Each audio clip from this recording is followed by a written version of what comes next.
I wonder how many cabins are on this train, but just enough for about 1,200 to 1,600 passengers at any one time.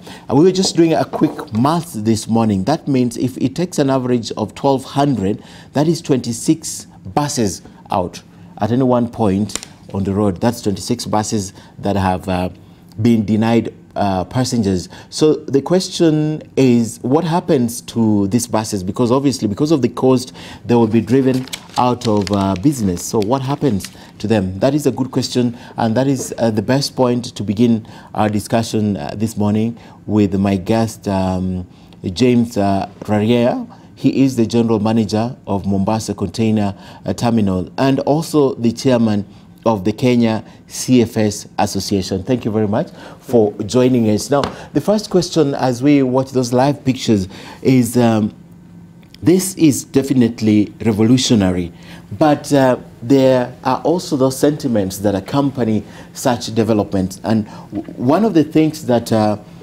lot of people are speaking about is the amount of business that is likely to be lost by very well-established transporters in this country. I don't for CFSs, because I'm also an importer. Yes. You're enjoying this because the turnaround time of cargo at the CFS has been made a little bit easier for you, right? Yeah.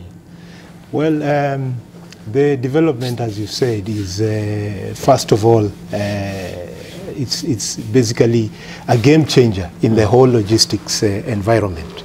And for us to realize the full benefits of the SGR, then we also have to take into context what then happens to other people that will be more or less, what you'd say, displaced by the whole arrangement. So there are a lot of things that will come to the fore now that the baby has been born and is crawling. There are a lot of things that will definitely come to the fore. One of the things that we would like to see is, you know, that there's a coexistence between the SGR and whatever else that has pre-existed. We know for a fact that in this country we have needed to have the rail services, a reliable and efficient rail services. And this has been hampered by the 100-year-old rail network that we had, and in this regard, this is then a huge development that's basically going to add to the landscape. Remember that you have had players who have been born out of the inefficiencies that have existed in our logistics supply chain. Because there were really fewer alternatives.